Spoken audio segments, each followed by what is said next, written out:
আমি মনে করি জাতীয় তিনটে বড় সমস্যা আপনারা সবাই জানেন, সবাই বুঝেন।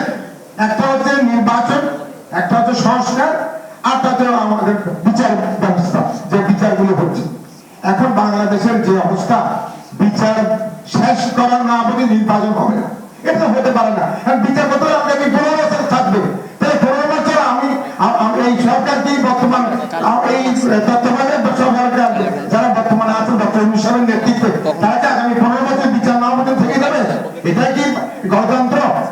আমরা 15 বছর যুক্ত করে কি গণতন্ত্র করি? শেখ হাসিনার সবচেয়ে বড় ইয়ে ছিল, অন্যান্য দেশগুলি সবচেয়ে বড় দেশ ছিল, কোনো নির্বাচন হয়নি। 14 সালে বিনা ভোটে নির্বাচন, 18 সালে রোশনের নির্বাচন, আর 24 সালে আমি তুমি দানির নির্বাচন। আমরা কি এইগুলি করতে থাকবো?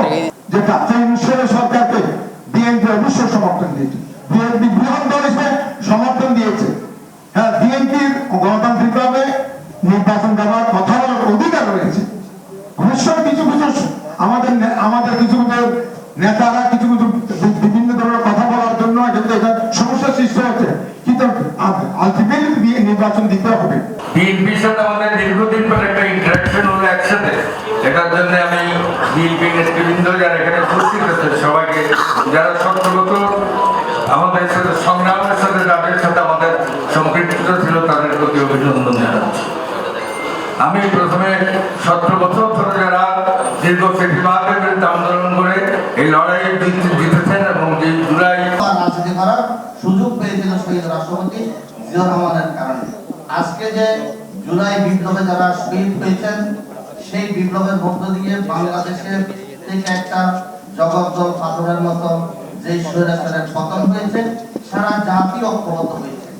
স্বাধীনতা যুদ্ধে যেভাবে যেটা জনযুদ্ধ ছিল, সেই জনযুদ্ধকে হাইজ্যাক করে আওয়ামী লীগ মুক্তিযুদ্ধের চেতনা ছিল আইনের শাসন, যেটা বিগত 17 বছর আমরা পাই নাই, যেটা বিশ্বের কোথাও নেই। আইনের নামে বছরের পর বছর অন্ধকারে বন্দী করে রাখা হয়েছে সেনাবাহিনীর একজন ব্রিগেডিয়ার জেনারেলকে 10 বছর। কোনো নেতা যদি কোনো অন্যায় সুবিধা বা অন্যায় কিছু করে, সেটা যেন প্রশাসন না করে, তখন হয়তো মনে করবে যে আমার একজন সাংবাদিককে মিসগাইড করে, আমার একজন সাংবাদিককে আপনার পক্ষে রিপোর্ট করিয়ে আপনি ফায়দা উঠবেন। আমার মনে এদিকে আপনারা যাবেন না, যেহেতু সামনে একটা সুন্দর ভবিষ্যৎ, এটাকে নষ্ট করতে দিয়েন না।